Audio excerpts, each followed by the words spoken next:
Coming up this week on the Course of Life podcast, it's a solo episode for me. I'm recapping my insane weekend on the West Coast, live podcasting from Hollywood myself.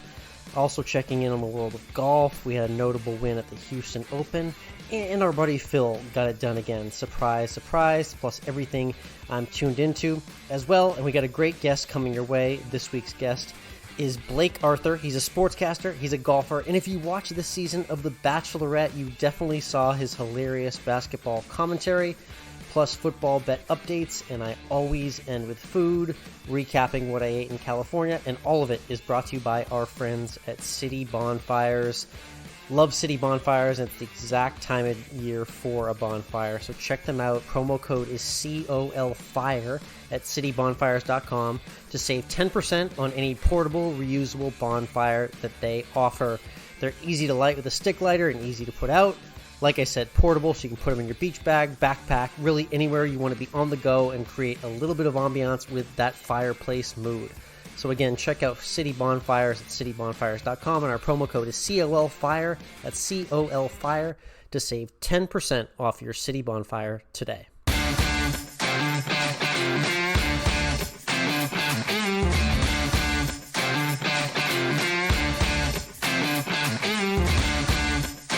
Hello, interwebs, and welcome to Course of Life, part of the Morning Read Podcast Network. We're proud to be presented by our friends at Desert Fox Golf and Tosi Snacks. I'm Alex, flying solo from Hollywood, California, land of the stars, and it was quite a weekend indeed. Let's get to a quick 60-second recap on what happened in the world of golf. You know, the guys who play professionally. Got to shout out Jason Kokrak for getting it done in my current home state of Texas at the Houston Open. Very impressive win for him, and he's one of those names we're starting to see a lot more in the winner's circle now. Been trying to pick him. Me and Mike did not have him this week. We're still elusively chasing that winner on Twitter. Follow us at MWRINC or Course of Life 1 for our Twitter picks weekly. Scotty Scheffler came close, 2 shots short, but shout out to Kokrak for the win. And like I mentioned at the top, I'd be remiss if I did not mention our guy, Phil Mickelson. His batting average on the PGA Tour Champions improves now with a Charles Schwab Cup championship win. This guy is just an automatic, just take it to the bank when he's playing the 50-plus circuit. Really impressive week from Phil. So that had to be mentioned. But I got to talk about why I'm out here. Shout out to Tanner Beard, a former podcast guest on Course of Life. As you may or may not know, he's not only an actor, producer, does everything behind the scenes in Hollywood and on camera as well, but he also is the owner of the Mammoth Film Festival. It's something he's been a part of for a few years now. And every November, he tries to put together a really cool golf tournament. He's a huge golfer, as you know, so it was the Mammoth Media Institute Open. He invited me out there to get some content, do some interviews, and boy, did I do that. Amazing weekend here in Hollywood. Quite a whirlwind, I will say. I got to spend time with Tanner, all of his friends at DeBell Golf Course in Burbank, and there's going to be a lot of content coming in the next few weeks, both here on podcast episodes and on the Instagram as well. So be sure to follow at COL Podcast on Instagram, Course of Life Alex, and Mike is at MWRINC. Boy, did I have a lot of cool interviews with movie stars, with soap opera stars, with all sorts of influential golfers that you may or may not know. Some really cool content on the first tee. It was a red carpet style format. I had a lot of fun out here. Very fun to do the LA content trip. Quite a whirlwind. Got to hit the UCLA football game in the Rose Bowl, so check that off of my stadium bucket list. And of course, spent the day at the Mammoth Media Institute Open. That was a really cool event. Looking forward to seeing the money that raises and also the build up to the film festival itself, which is in February, Mammoth Lakes, California. Definitely going to be a good time. It was very neat to come in contact with a lot of those influential golf personalities or just influential people in general that you may follow, and to realize that they're just very normal human beings that love to golf just like you and I do. So it was very productive, like I mentioned. Going to be lots of clips coming in the next few weeks from everyone I talked to, but be sure to follow us on Instagram as well for a whole lot more there. Definitely want to shout out our friends at the First Tee as well too. If I'm talking 9 core values and the weekend that I had, definitely honesty came through. A lot of honest golfers out there, no matter where they come, what walk of life they come from. It was cool to see people's perspective on the game, watch people hit golf balls that you normally wouldn't, and just have a great time spectating. So definitely got a lot of honesty from our guests. Again, be sure to tune into our Instagram and upcoming episodes in the next few weeks for a lot more of that content as well. When we talk about the PGA Tour coming up this week, it's the RSM Classic, Sea Island, Georgia. That's in Mike's backyard there in the Low Country. Robert Streb defends. He's a guy that's gone pretty low here in the last month or two, so definitely a name you could possibly see on the leaderboard again. Tune into our Twitter for those picks on Wednesday night. It's going to be hard not to back a guy like Scotty Scheffler if he's in the field, but we'll see who shows up because, again, we are winding down the stretch of the 2021 fall campaign on the PGA Tour. Last tournament before a little break takes place in the golf world. So tune into Twitter. I'm at Course of Life 1. Mike is at MWRINC. And on Wednesday evening, we'll have picks for the RSM Classic. Let's get into Tuned In this week. Mike's not here, but like I mentioned at the top, I've been tuned into just everything, kind of California, Los Angeles. I've spent time in California, but not quite in the Los Angeles, Hollywood area. And just really being tuned in to the West Coast time difference. Not something you think about a lot if you live in the Eastern or Central time zones, but boy, does everything come on earlier here in the West Coast. I'm talking Sunday Night Football at 5 p.m., NFL games at 10 a.m., college at 9. Things just get going here early. No wonder why people on the West Coast like to wake up as early as they do. It makes a lot more sense to me now. So that was definitely something interesting I took away from the visit here. Sports fans, you really got to dig deep and get up early if you want to be part of the calendar each and every day if you live on the West Coast. But tuned into a lot of sports action over the course of the weekend. It was very interesting to see the time zone difference take effect for an East Coaster like me, just still getting used to what it's like out here in La La Land. That was Tuned In. Time to get to this week's guest. We're on a nice 2-week run of guests from the Bachelorette franchise. Last week we had Diggy Moreland on. This week we have Blake Arthur. So a few weeks ago, there was an epic 5-on-5 basketball game vying for Bachelorette Michelle's time and attention. Blake was actually picked to be on the call. He delivered some hilarious commentary. He's also a sportscaster and a golfer as well. He's playing some insane golf courses and has some neat stories from his broadcasting career. So without further ado, we're going to get into our chat with Blake Arthur. But first, as always, this interview brought to you by our friends at Desert Fox Golf, friends of the show and makers of the phone caddy. It was great to hand out some phone caddies this weekend to some celebrity guests. Looking forward to getting their reaction to the phone caddies. And honestly, whenever I hand a phone caddy to someone, it's just such an easy concept to understand. It's a portable device that goes right around your golf cart, and you stick it in the pole on your golf cart.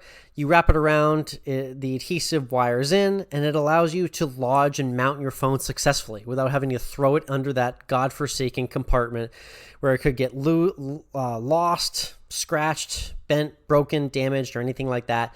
No worries when you have your Desert Fox phone caddy. So check out desertfoxgolf.com and save 10% off your purchase of a phone caddy today with the promo code Course of Life. It comes in a range of colors, and you can even show your support with their patriotic line. So head on over to desertfoxgolf.com and get your phone caddy.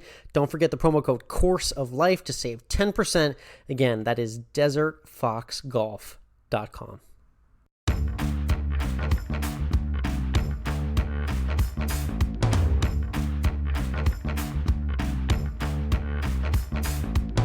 Next up on the tee, we've got a sportscaster from KESQ-TV in sunny California. He's a big golf guy as well, and he recently appeared as a commentator on everyone's favorite guilty pleasure, The Bachelorette on ABC. It's Blake Arthur joining the Course of Life. Blake, how you doing today? Alex. I'm doing great. Thanks for having me on. This is it's going to be a blast. Looking forward to it. Definitely, yeah. I mean, I saw your background. I saw you last week on The Bachelorette, and it was a match made in heaven. I had to have you on to learn more about your career and kind of how you got on my big screen on Tuesday nights with Bachelorette Michelle. We'll get to that in a little bit, but I'm curious about you and golf originally. I see a lot of golf on your Instagram feed. It's Blake Arthur 24 for those who are listening now. What are your kind of first and earliest golf memories, and kind of like how much did you play growing up? Well, it's funny you ask because I didn't play growing up. Wow, I interesting. played every other sport growing up: football, baseball, basketball, soccer. I mean, everything. I actually hated golf. Couldn't stand the game. Never understood why people played. My buddies would try to get me out. I just thought it was boring and just like a waste of time, and just didn't really enjoy it at all. And it wasn't until I moved out to the desert out here, Palm Springs area, which is like golf mecca, golf heaven. We have 125 plus golf courses out here.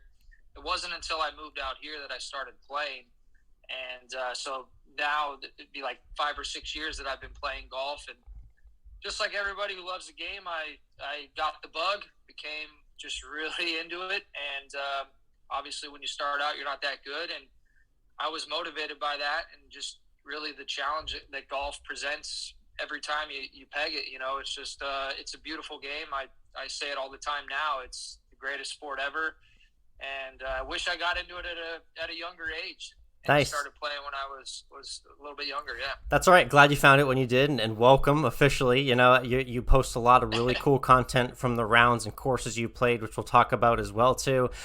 Tell people a little bit about what golf in the Valley of California is like specifically. You know, a lot of people see the PGA Tour venues, maybe like, you know, Oceanside, like a Torrey Pines or Pebble or Riviera, but in the Valley, it's a lot of desert-based golf in between the mountains. And from what I hear, I haven't been out there, it gets pretty freaking hot there, doesn't it? What's it like, and what are the courses like? Yeah, I mean, the summer is just pretty toasty. We're talking like 110, 115, Ooh, you know, okay. our hottest days. But during the season, I mean, it's beautiful. We get snowbirds from all over the country and even outside the country from Canada. They come down and spend their season down here. Our peak season is actually kind of starting now, I would say November through kind of March is our peak season, and the golf's great. They overseed all the golf courses, so we got the winter ryegrass, and the conditions are perfect. The weather's perfect, and you know, really, it just makes for a real pleasurable, enjoyable golf experience. Definitely. One of the nicest settings that I want to ask about out there, which you've covered extensively, is out at PGA West, which is where the PGA Tour stop has been for a long time. People think of the Alcatraz Par 3 and the amazing architecture out there. You've got to spend some really cool time covering that tournament, interviewing the champions as well. What's your favorite part of covering that event? You know, I love the tournament because I love golf, and they always take really good care of us. And I actually got to play in the tournament in, I want to say 2019. I got to play in the Pro-Am. Nice. They reached out to me. Who was your pro that day when you played? I had a bunch of different ones, but Johnson Wagner, Scott Stallings, that was my first day. Second day was Robert Streb and Michael Thompson, and then the last day I had Wyndham Clark and Charlie Ryder. And Charlie Ryder's he was playing as an amateur, and he fired 63, which was a course record on that day, and he missed the cut by one shot. But he's an insane talent. He's from the Valley, so it was kind of cool to watch him put up a 63 as a college kid. He was at USC at the time. But that was my favorite memory, and then got to interview John Rahm as a champion as well. So both really cool. Nice. Yeah, that's a really cool spot for anyone who hasn't had the chance to watch that tournament or get out there. Highly recommend PGA West. One other neat thing that you cover in the Valley, I know you do golf. You're busy with high school football season right now in the fall. But one neat part is tennis comes to the Valley, specifically, I believe, Indian Wells. And you've had the opportunity to interview a couple of the three GOATs in my mind in tennis, Federer and Nadal. I don't know if you've gotten to Djokovic yet, but I'm curious maybe who sits higher on the throne for you and what that experience has been like to be up close and personal with the world's best. Yeah, Indian Wells is amazing. The grounds and the tournament is just like beautiful, awesome. Got to interview all three actually. Nice. And Federer is Federer's Federer. I mean, he's tops in my list. People ask me all the time who's like the best athlete you've ever interviewed, and I always say Federer. He's class personified, true gentleman. I mean, he's amazing. He's everything that people talk about and rave about. He's a real deal. Rafa Nadal, he's the real deal as well. I mean, obviously, they're all three really elite tennis players, three of the greatest of all time. Nadal is just kind of more intense. He doesn't really, in my experiences, doesn't necessarily want to do the media stuff. He'd rather be practicing or competing, which is fine. They have a lot of media obligations. And then Djokovic has been pleasant. I wouldn't say I'm the biggest fan of him personally, but he's been pleasant and professional in the interview process. And one guy, if I could sneak in, that I think has really blew me away was Andy Murray. I kind of expected him to be kind of just a little standoffish, maybe was your expectation. A little standoffish, little smug, little not really into it. But he was just a professional. I have a picture in my office. I'm looking at it right now, and he was just the ultimate gentleman. Him and Federer just, couldn't be two nicer people. And it was really a pleasure and honor to be able to talk to both of them. Very cool. Nice little checklist feather in your cap there for interviews in the sports world. That's a look at kind of what you cover and what you do in the Valley. So let's get to what everyone wants to know more about and your appearance on The Bachelorette most recently in Michelle Young's season. So you're in the Valley, you're a sportscaster, you're on camera. It's I read a little bit on the I'll amend the version of how you got contacted, but essentially you were contacted and you weren't really sure this was a real email. You wanted to even pay this any time of day, but it sounds like your wife stepped in as a fan of the show and let you know that this could be an opportunity you want to pass on. To explain how that all went down and kind of what you were envisioning when you signed up for this. Yeah, that's exactly it. I mean, I was just watching, football or TV. Honestly, forget what time it was, but just a lazy Sunday lounging with my wife and our two dogs, and I was just kind of going through my emails. I get a lot of emails, and I try to just delete as many as I can, yes, similar to my text messages and stuff, just so I can have it organized and just get ready for the week. And so I was going to delete this email. I just thought it was like a spam kind of email and ended up reading it, not deleting it. And my wife kind of put two and two together that, they were going to probably ask me to be on The Bachelorette, because we had known that they were filming here in the desert. My wife actually works at the TV station with me. She's a producer, executive producer here. So we kind of knew ahead of time that they were coming to shoot here, and so we kind of just put two and two together that they wanted me to be a part of it. And I called on Monday and got in touch with the producer, and they did a little kind of weeding out process to make sure that I was capable and had the ability to do what they wanted, and sent them a couple pictures and a couple videos of what I do, and that was that. Very cool. So from there, you were ready to go on The Bachelorette. Now tell me, because we're in very unique times, the way everything is getting filmed, what it was like to step into the Bachelorette bubble. You were only there for a few days, but I'm curious what struck you the most, your time there on the production, which is strikingly large in terms of just the amount of people that are there, isn't it? Yeah, that's the number one takeaway for me is the amount of money, the investment that they have into the show, and just the production crew. I mean, there's so many people, and there's just cameras and lights and microphones and wiring and cabling, and it's a major production, and it was just fascinating to see kind of behind the scenes, just the setup and how much money and time and resources that they put into this show. And I truthfully didn't realize it was that big of a show, but seeing it, how many people watch the show, you see why they invest so much into it, and it's really their kind of their baby, so to speak. How was the catering? The $1 million question everyone wants to know. That they eating good there on the Bachelorette set? The food, yeah, it was just the hotel food, and it was a nice hotel, a little 4-star, 5-star hotel. Food was fine. I personally really enjoyed the snack options and all the candy that they were providing, and really just kind of that was where I was making my living. And it was just nice food, good, everything was good. The hotel experience was awesome. It was kind of nice just to have a little staycation for a couple nights. Nice. Love that staycation indeed. So you ended up commentating a 5-versus-5 basketball game that aired on the episode with Michelle and some WNBA stars and the prospective men kind of vying for her attention. I'm curious, stepping in, you had an idea of what was going on. Did you know much about the Bachelorette's background in basketball? Not only her and Joe out there being an all-state player. Did you know how much skill was actually on the court that day? Yeah, I mean, I did a little research. I knew Joe was like Mr. Minnesota basketball. Yeah, he was. He played in Minnesota, and then he transferred. And I knew Michelle played at Bradley, I believe. So I knew basketball was going to be a big part of it, and knew that that was kind of the way the episode was shaping up to be, the storyline, so to speak.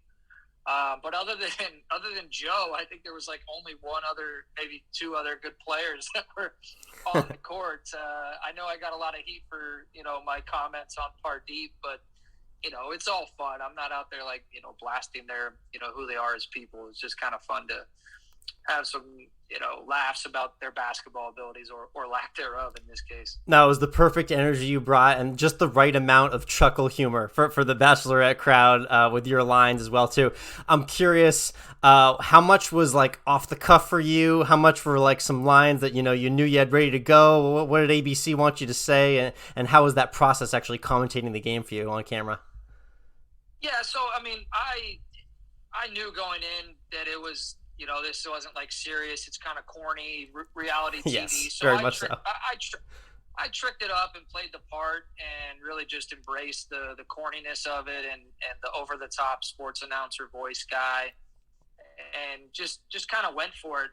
The question I get all the time is kind of what you just asked, like how much of it was ad lib and commentary and how much was scripted. Well, it was kind of interesting to me that a lot of the stuff they used was kind of commentary ad lib that I just said while watching the game. And a lot of people didn't realize that I was actually there watching the game. It kind of looks like on TV that they just locked me in some closet. Thank you for confirming. I was I was there watching the game live, commentating, and really just had fun with it. I didn't think they were going to use anything. I just was more so doing it to get a laugh out of the production crew that was hanging out there, or the producers or whatever, who were just watching this basketball game unfold, because I wasn't doing anything. I had recorded my lines that they wanted me to do before the game, so the stuff during the game was just kind of ad lib for fun, and they ended up using a lot of that stuff. Nice.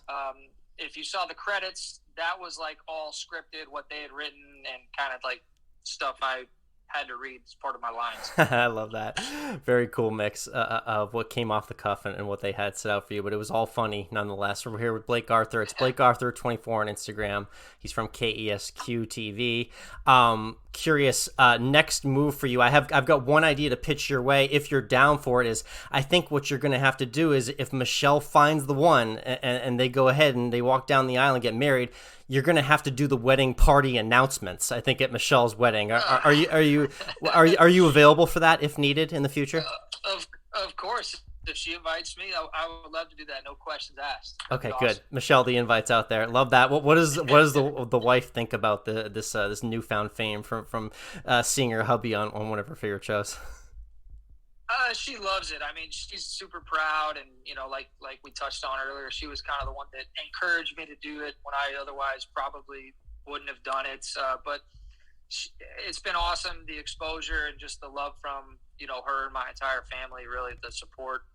It's been nice to see. Been very comforting, and I gotta admit, I didn't know what they were gonna put on there, what they were gonna put out there for the world to see, and so I was obviously a little anxious and nervous about that. But I think all in all, I'm pretty happy with it. I mean, it was corny, but it was fun, and it is what it is now. It's out there for the world to see. No, very much enjoyed indeed. All right, Blake, let's get back to some golf, because I'd be remiss if I didn't ask about the awesome content you throw on your Instagram of your journey in the game. Man, you haven't been playing for too long, but you've already checked off some amazing places in the game, so I just want to run through a few real quick. Tell me about kind of what I call fake life at the Madison Club, aka the Mad Club. You got to have some time with Phil there. You gave Phil an idea to better market his calves, and you got into it with him, which was awesome. But what was it like spending the day there? Madison's it's like Disneyland for adults. I always say you go there and it's like a dreamland. It's not really golf though. I mean, it's like a party with a little bit of golf. Every 3 or 4 holes, you're deciding whether you want a fillet or you want some candy, chocolate, or what sort of beverage. It's honestly it can be overwhelming at times. I've played the golf course twice, and it's a beautiful Tom Fazio design place. But yeah, it's not like golf. It's like a party. It's a scene. It's the whole deal. Be sure to check out Blake's Instagram for that clip of you asking Phil about his calves as well, too. That's must see for any golf fan who loves following Phil on social media. I got to shout out Pebble Beach. You went there for the U.S. Open, but I got to know, Pebble Beach, the weather can go like one of many different ways. What type of weather day did you get at Pebble Beach when you got to go for the Open? We were out there for 3 days. Friday, Saturday, Sunday, and it was all cloudy. We didn't have the best of weather. So I think that, I don't want to say ruin the experience, but it definitely makes me want to go back and check it out when it's, nice weather. And I want to play the golf course. I was just a spectator, a fan, enjoying some adult beverages and cigars and time with my dad and my brother-in-law and my buddy, which was really nice because it was Father's Day. So that was really cool, but the weather, I wish it was a little better, but, still Pebble Beach, U.S. Open, it's pretty tough to beat, right? Yeah, definitely. On the bucket list of a lot of golfers, for sure. One that maybe not be on everyone's bucket list, but this could be maybe one of the toughest tests. Just give me a yes or no. Was Oakmont the toughest test in golf that you've played, or have you played a tougher course? Hands down, that's the toughest golf course I've ever played and probably will ever play. That's all I hear from everybody who's played it, yeah. It's insane, and nothing I say will really make you understand it or anyone listening understand it until you go play the golf course. But when DJ won there, I mean, it just really makes you respect, and even more so, watching these professionals, how good they are when they go play Oakmont and shoot the scores that they shoot, because that place is humbling, to say the least. Yeah, it's a beautiful spot, but very dangerous. The beauty is very deceiving. Let's talk about the old course, which we got to get to. Obviously, that's another bucket list spot. I saw you got to go there with the wife, took pictures on the bridge and everything like that. What's maybe your favorite memory of playing at the home of golf, or if you had a notable short shot you hit on the old course? It must be memorable, right? Well, to be fair, I don't want to lie to your viewers out there. I played the new course. I didn't play the old course. I just did the pictures at the old course. But I played up there, and it was tough. Windy, links golf. I'm not a links style golfer, right? I play in the desert here, where it's just like, no wind, no conditions. You just bomb it and wedge it, putt it. And out there, it's like not suitable to my game at all. And I was still relatively new in my kind of golf career, so. It was a tough walk, but it was one that I enjoyed. I mean, it's true what they say. You're on the tee box and it's raining, then you get up to the green and it's sunny, and the next tee box it's windy, and it's just the conditions are wild. And to be able to go to St. Andrews was really special, because my grandpa who got me into the game of golf, his last name is Wallace, and so he's obviously got Scottish heritage. So that was really special. Kind of a family homage, and just to kind of be there was really cool to tie it all together. Love that. Neat story from the family as well. All right, Blake Arthur, let's get to the 19th hole question. We like to wrap all of our interviews with this, especially with golfers like yourself who are pretty well traveled. I don't know if you can think of maybe your favorite clubhouse, your favorite 19th hole after a great round, but regardless of where you are, what's like your go-to order for a meal and a drink when you get done playing 18? I think I got to go tuna melt and a beer. I love a good tuna melt and just a light lager. I'm good. I'm happy. Nice. I think that might be the first tuna melt answer in the 3-year history of this podcast. I've heard a lot of sandwiches, but never a tuna melt. Unique choice. Love it. Hey, Blake, thank you so much for hopping on the Course of Life. Again, looking forward to following more of your content and your journey in golf as well, too, and hit them straight out there. All right? All right, Alex. Thanks a lot. I appreciate it.